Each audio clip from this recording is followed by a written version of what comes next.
Hey, good day, everyone. I hope you're having a fantastic day wherever you are. If you're here on the First Coast or around the world, this is Weather Watchers Worldwide. Typically, I'm joined in by Lee Southwick. She's got the day off today, but we're going to talk about a few things here, not just, the local weather in Jacksonville, but we're going to be talking about, the entire country, this major winter storm that is setting up from Texas out towards the mid-Atlantic states and how it could even influence the weather on the First Coast. First, though, I do want to get to a new cyclone that has formed up that is the equivalent of about a hurricane off the coast of Australia. And we got, of course, this is Weather Watchers Worldwide. We got people from all over the world that have sent in some fantastic images. So let's get right into it today. First off, we are streaming live as well on some social media platforms. If you have any questions, you can always shoot them our way, and I'd love to get to them.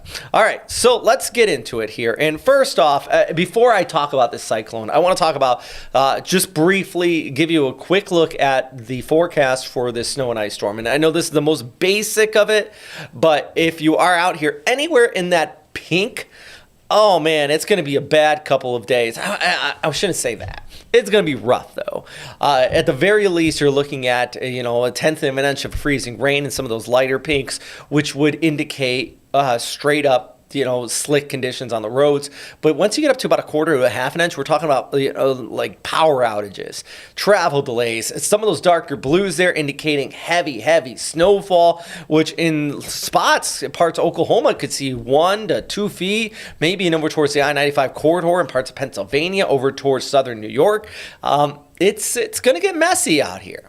So let's flip the script completely, though. I do want to take an eye on the tropics, though. I'm talking tropics here. I know during the summer, this is like the big topic, but I always like to say, hey, we're watching these no matter where you are in the world. And the first thing I want to bring you to is this newest cyclone has not been named by the Bureau of Meteorology out of Australia yet, but it is being dubbed 17P by the Joint Typhoon Warning Center. Look at that. Notice the clockwise rotation. We are in the southern hemisphere. It is off just the Kimberley coastline in northwestern Australia. Right near Broome is where it's going to be coming on shore as about the equivalent of a stronger tropical storm. It might get up to a Cat 1 intensity before making that landfall. I think that is very well possible on the Saffir-Simpson scale. Fun fact, the Australian scale is different than the Saffir-Simpson scale. So their Cat 5 is about the equivalent of a low-end Cat 4. It's just the storms don't get quite as strong as in the Atlantic, so the scale is slightly different. But right now, this is still strengthening here, as expected as we go ahead through the rest of the day to get up to that 65-mile-per-hour wind, and then it could be right teetering around 70 to 75 before it does come on ashore. But yeah, cyclone season is still ongoing here in Australia, and you can see with the future cast, this comes on shore right near Broome, moves inland into the outback, a very dry area the further inland it goes. So this always creates flooding and even opens up things like inland lakes and stuff that are usually dry. Whenever you get these cyclones ushering that moisture well inland, it can cause some flash flooding in a few spots. Good news is that it is the outback and not a lot of people live there. In fact, they're all mining communities really along the Kimberley coast there in northwestern Australia that are going to be impacted. Also, you can see over towards the Caspian Sea, I got some heavy rainfall over towards the far north into Queensland, just right around Cairns there. That's all due to another area kind of enveloped in the intertropical convergence zone. But that's the eye on the tropics today. There's always an area to watch, and always try my best to keep you guys posted on what's happening out there globally. And speaking of why we call this Weather Watchers Worldwide, before we get as well into the snowstorm, I do want to share some images from around the world. And I love this one. Maja just sent this to me out of Slovenia. Isn't that beautiful? Oh my goodness. It's got some cumulus clouds there, and hey, I always love it. Always remember, if you want to send us some photos, you can send them to me directly, as Maja did here, or you can check out our First Coast News Weather Watchers Facebook page. If you go there right now, I'll approve you so you can submit photos wherever you are. All right, so that's out of Slovenia. Beautiful, beautiful weather. So our focus is going to be continuing to switch over to Europe over the coming days too, because don't forget, in Italy, we have the Olympics coming up. Excited for that. My favorite is the Winter Olympics. I love the Winter Olympics mainly because I skied most of my life. I grew up on a ski team and, did a lot of it in Japan. Linda sent this in from the First Coast, though. This is out of Fernandina, I believe. Beautiful sunrise out there. And also out of Offerman, Georgia today. Nice little sunrise. Those altocumulus clouds reflecting the sunlight and creating some beautiful conditions there for you. Bouncing over to London, Ontario. This is from Mabes out there. This is just outside of Toronto, I believe. It's towards the west of London there, about halfway between there and Niagara Falls. Got a couple inches of snow on the ground, and that snow continuing to come down. We're actually been looking at some fairly wintry weather, and I'll have more videos showing you in just a little bit here about what's happening up there. And then you look out at Mauritius. Damien sent this one in. This is in the Indian Ocean. I love it. Love it. Great shot there out of Mauritius in the Indian Ocean. Nice little kind of cumulonimbus just offshore. Then Frank Abel in Berlin. Berlin. Oh, goodness. I always say it wrong. That's in Germany, okay? They not getting the snow, but they are, the same latitude as, like, Newfoundland. So they got a little frost on the ground. A little cold out there into Eastern Europe. Thank you very much. Frank and I go back a long way. I've known him for a long time. Fantastic meteorologist out there in Germany. And, I put out the call for some weather photos. Of course, he sent them our way. And then I used this one yesterday, but I want to share it again. This is out of Hokkaido, Japan. That is that snow, that continued sea effect they're still seeing out there. Heavy snowfall due to a winter storm cruising across the Sea of Japan. A big old cold surge just continuing to snap in. And then anytime you talk about Japan, people always think about Tokyo, Nagoya, Osaka, and they think of like big cities, but one of the snowiest places on Earth is there in northern Japan, specifically Hokkaido. That's why, speaking of the Olympics, which are in Italy this year, twice they've been held in Japan. If one in Sapporo, not far from where that video was taken, and the other one in Nagano, which very similar setup. Sea effect snow comes out of Siberia, picks up that moisture, drops it into the mountains there.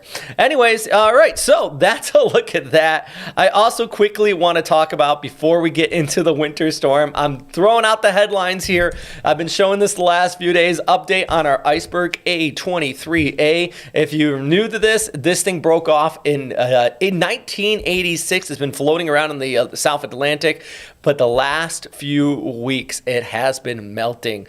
There's January 21st, and here's January 22nd. Ooh, that's the South Georgia Islands, just towards the east of it. You can see the island on the map, and you can see it's breaking apart. And I show this daily because I think this is going to be an interesting story. I think these days are numbered, and it's 40 years old. It's a big iceberg, and it's something that on the international stage, kind of interesting to watch.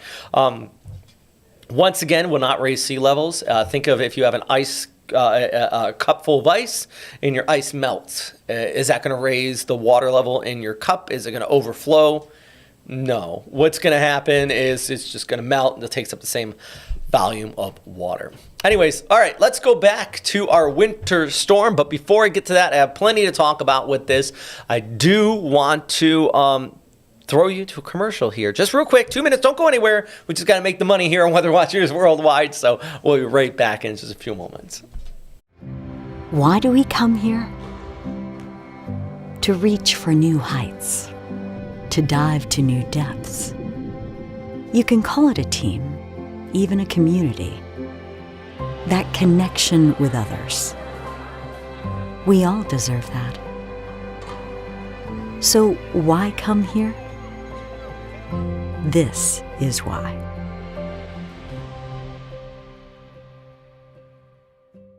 Swing into luxury, where golf and community come home.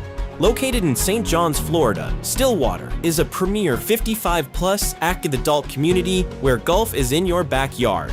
This bundled golf course community features a championship 18-hole course, top tracer practice facility, and resort-style amenities.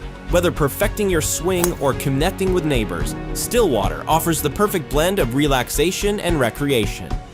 Live where every day feels like a getaway. Maybe you're new to all this streaming, OTT.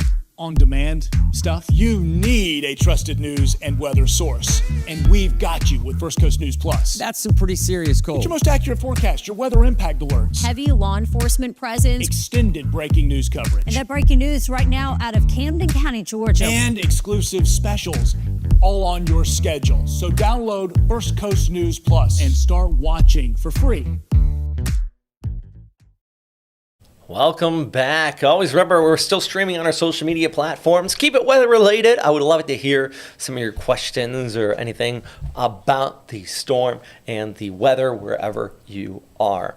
If it's not weather related, I ain't going to respond. All right, so let's talk about what's happening out here the next few days. And of course, our major winter storm starting tonight, heading through Monday morning. This is moving all the way from Texas to the Carolina coastline. It may not be impacting where you are. If you're watching here from, of course, the First Coast, this is going to stay well towards our north. But you do want to monitor traveling if you have any friends or family towards the north, because as this kicks on by, I mean, look at that. All those areas in pink indicating freezing rain. Of course, the blues indicating that snowfall. And eventually we could be looking at some rain here in Jacksonville overnight, Sunday night into Monday morning. But not a lot. You know, it's just going to be kind of a hits and misses. But here's the thing. Look at the winter storm warnings now. This is most recently updated. Winter storm warnings now all the way to the border of Mexico there in southern Texas to New York City. That is a massive, massive swath. Millions of people under winter storm warnings or watches at this time, including like Atlanta under a watch. Maybe not be getting the snow, but you're probably going to be getting that freezing rain here. And remember, this comes on the heels of some rather heavy snowfall we just got earlier this week. In fact, I want to show you some video out of Michigan where we had some pretty decent snow. The kiddos going to school, and I've been in that. Nothing's worse than standing out in a blizzard and watching that big yellow school bus roll up, and you're like, yep, I'm still going to school today. Especially when you see semis pulled over who are like, that's too much. Now, they've seen several inches of snowfall earlier this week in this area, but it's just not about the snow. It was that wind and the cold, and that cold continuing to move in from the north. In fact, some areas just outside of Michigan could be looking at wind chills, especially over towards like Minnesota. Wind chills around minus 40 to minus 50 as we go ahead over the next 24 hours. Ouch. That is rough. I'll show you some video out of Illinois, too, where we had some snowfall coming down there. This was sent in from Landon, weather there, and always appreciate that. That's the heavy stuff we're talking about, which reduces the visibility. And so it's not just, the snow accumulations. We always get hung up on snow accumulations, but it's also the rate of snow. So when you're talking about, a foot of snow, how long does it take to accumulate? If it's taken just like 6 hours to do that, it means you're getting like 2 inches an hour, and that can cause some major issues, not only, just with that overall accumulations, but you just don't want to drive in that whiteout conditions, reduce visibility, and just remember to take your time if you have to drive in something like that. But thankfully, Landon's out there just in the parking lot, looking at people, trying to get around and trying to be safe here. Let's pull back the picture. Let's talk about our future cast here, and we're going to gander over at the latest from the ECMWF. And first and foremost, this is developing in the southwestern United States. So around the Four Corners region, you're starting to see this come together. It is pulling in polar air. In fact, let me pull up the polar graphic here, because it's pulling in polar air clear in from northern Canada, which is just cold right now. Look at this, minus 30 at International Falls. It is colder at International Falls and further towards the north, because overall this whole polar vortex is shifting south. So we got frigid temperatures already diving in places like Iowa, South Dakota, Minnesota, minus 20 to minus 30. So you get that cold air interacting with the warm air coming in from the south. In Jacksonville here, we're going to be in the 80s on Sunday. This is along a good portion of the Gulf Coast. So you get that warm air feeding into this, combined with that very cold air. Meteorology 101. Cold interacting with warm equals a battle zone, equals a storm developing. One of the biggest issues, though, is that we're going to get a lot of warm air intrusion. So that warm air being thrusted in from the south is going to overrun that very dense, colder air. And that's when we start to talk about freezing rain and sleet, and it has to be this type of setup to get those, because typically, you'll have a clean rain snow line. We had that with the last storm across the south this past weekend. Then north of that, though, it's just too cold. You're going to have pure snow. But also look at the tight pressure gradient. Some windy conditions are going to be mixed in there too. So you're going to be talking about some rough weather for a lot of these areas as far as the wind and blowing snow is concerned, just like you seen in that video a few moments ago here. So it is a complex weather system. Definitely a lot of snow, that freezing rain mixed in there, which the freezing rain, just its own problem. But look at this, the darker purples there around Arkansas and in central Oklahoma City, this latest model run from the Euro, showing up to 2 feet of snow in Oklahoma City. That's ridiculous. And I know if you're from like Western New York or Minnesota, let's say, 2 feet, nothing, I can handle that. This area there in Oklahoma, they get snow, but that's a lot. That's a lot of snow. And it's going to be hard for crews to kind of keep up. And even more so for places like Tennessee, North Carolina. Raleigh, North Carolina is going to get some snow there. Parts of Virginia, especially into the mountains, and even over towards like places that do get snow, Philly and New York, but they get a lot in a short period of time. You're going to get that big accumulation, and it's going to be difficult for crews to kind of keep up with it. Because a lot of, like in the metro, like New York City, you have to you can't just plow the snow. You have to put it into dump trucks and take it outside the city. It's a whole interesting process how they do it. And then we talk about the freezing rain threat, which is going to be a big issue here. And look at Dallas, Waco, Shreveport, Little Rock, Memphis, Nashville, Huntsville, Atlanta, Charlotte. A lot of major transportation hubs are going to be impacted by freezing rain. And I know a lot of airports do have de-icers, but when you got freezing rain, you're not taking off in that. You're grounded. Pretty much most airports are like, nope. And especially in the further in the south, you don't have de-icers. And it looks like this freezing rain could extend as far south as like Macon, could be on the leading edge of just even that trace of freezing rain there in Georgia. So this is going to be a big issue too. And the other issue, and I'll talk more about it in just a second, is power outages that come with that.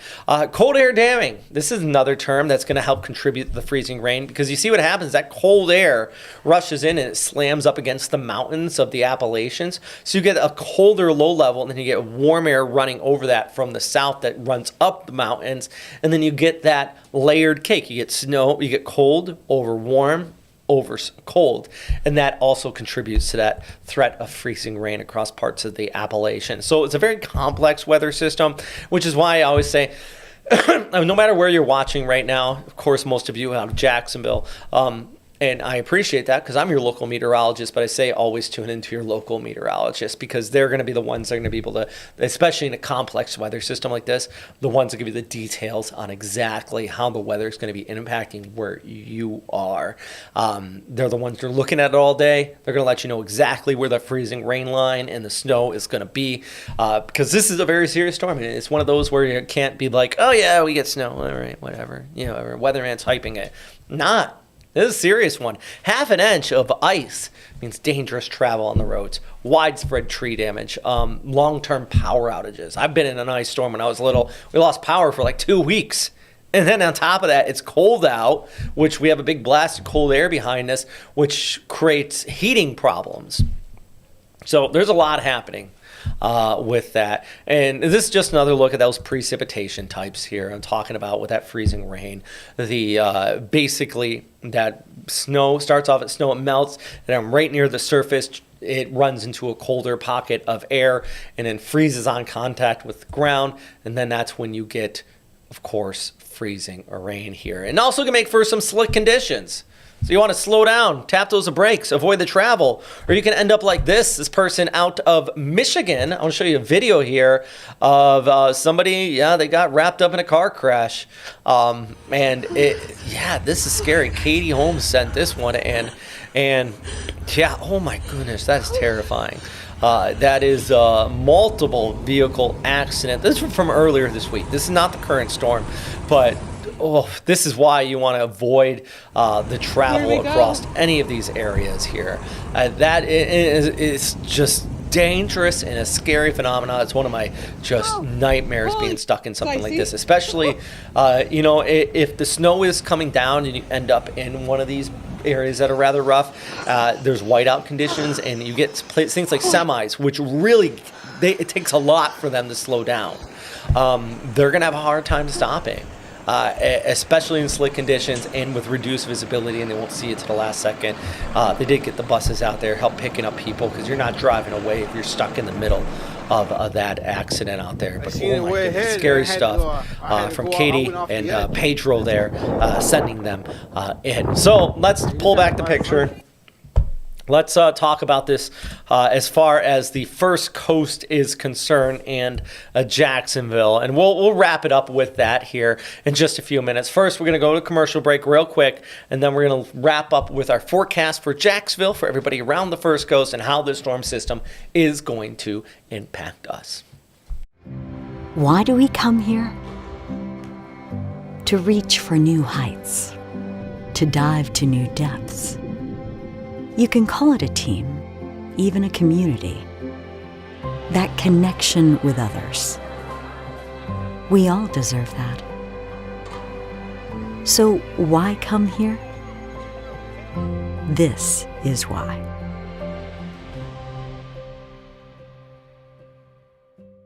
Swing into luxury, where golf and community come home. Located in St. John's, Florida, Stillwater is a premier 55-plus active adult community where golf is in your backyard. This bundled golf course community features a championship 18-hole course, top tracer practice facility, and resort-style amenities. Whether perfecting your swing or connecting with neighbors, Stillwater offers the perfect blend of relaxation and recreation. Live where every day feels like a getaway. Maybe you're new to all this streaming, OTT, on-demand stuff. You need a trusted news and weather source. And we've got you with First Coast News Plus. That's some pretty serious cold. It's your most accurate forecast, your weather impact alerts. Heavy law enforcement presence. Extended breaking news coverage. And that breaking news right now out of Camden County, Georgia. And exclusive specials, all on your schedule. So download First Coast News Plus and start watching for free. All right, welcome back. All right, this one's for my Jacksonville friends here on the First Coast. Let's talk about this winter storm and how it's going to influence our weather. Well, number one thing is it's going to stay mostly to the north. Yeah, there will be some rain by Sunday night into Monday morning. But for the most part, we're going to be actually enjoying some very warm temperatures this coming weekend. Roller coaster ride a bit, though, as we look at highs into the 70s here on Friday. Then it cools down a bit on Saturday and warms back up heading into Sunday before a big cool down heading into next week. And it's just very deep chill begins to return. So looking ahead into the weekend, 64 here on our Saturday. Sunday's going to be a high of 80 with that nice warm up and a southerly breeze at about 10 to 20, gusting to 30 miles per hour. So both days, especially Sunday might feel like a good day to get the boat out in January and go, cruise around a little bit. One, the water temps are still very chilly.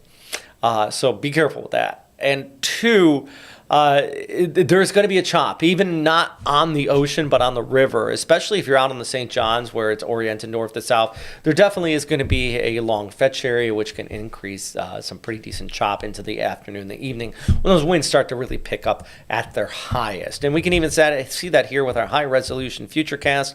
We have the winds starting to come in from the north and east first on Saturday, but then they swing around into the south, and that northeast breeze, by the way, is the reason why Saturday is a little bit cooler than Sunday, because the winds are coming in off the ocean, which is, as I mentioned, cool. And then we take a look. Let's rewind this a little bit. So this is 9 o'clock. We start to see that leading edge of showers. Might even get a couple thunderstorms in there. I think if it happens, it would be a stray bolt of lightning. But it's possible, especially with all this warm, moist air interacting with this cold blast behind it. I mean, this storm is not weak. And then we see this move through heading into Monday morning. And I think by the time most people wake up on Monday, this is 5, 6 o'clock, the rain's going to be moved out. So it really is a midnight to about 3 a.m. phenomena, which is about the time most people are sleeping. So Cool. High of 80 here on Sunday, though. Monday, we get down to 56 degrees, and then we talk about this blast of cold air coming in behind it, which is definitely going to keep things on the frigid side. Tuesday, we're back to 27. And so there's that roller coaster. 77 Friday, then we cool down a little bit on Saturday, but we rebound nicely by Sunday before you fall off of the edge of the roller coaster right into the 20s or by Tuesday, Wednesday, and Thursday. And even heading into next weekend, it's still going to be on the chilly side. You see the 31st to the 1st, we got lows into the 30s. The Donna Marathon and the Donna 5K is the 31st. The Donna Marathon is on the 1st, around the First Coast, Jacksonville Beach. We have some cold weather, so it's going to be interesting how people dress appropriately when you're running 20 kilometers. What are you going to wear? I say this because I'm running in it, and I'm doing the half, and I don't know what I'm going to do because it's cold to start, but after like 10 kilometers, you're sweating. Got to plan appropriately, I suppose. Anybody's got any tips? Shoot me a message. I want to hear you. I want to hear from you because it's my first half. The P's of keeping cold, staying warm. Don't keep cold. Stay warm in the cold. Protect those people, pets, plants. And this is not only just goes for Jacksonville and the First Coast in that outlook, but also all across the United States with this upcoming winter storm, which is going to be keeping people very cold. And so you want to make sure your friends and family and everybody you know, and if you got any travel plans, everybody's staying safe because that's the number one thing of why we do what we do here. So yeah, that's a look at weather watchers worldwide today. Do have a couple people that have commented. One person, from the other side of the world actually said they want to touch on the weather. I said, send us some photos next time and we'll talk about it. And that'd be fantastic. So thank you guys so much for always jumping in and stopping by here at Weather Watchers Worldwide. On Monday, Lee Southwick will be here. I'll also be streaming on FCN Plus here tomorrow, watching this storm right here in this room. And we'll be just focusing on the storm. And also, don't forget this afternoon at 4:30 p.m., our chief meteorologist, Lewis Turner, will be here as well, discussing this storm and the weather forecast locally here in Jacksonville. There's always something going on in FCN Plus and across Jacksonville, so of course we'll always keep you posted on the weather forecast there for you. As always, thanks for stopping by. Stay safe out there, and I hope you have a great day.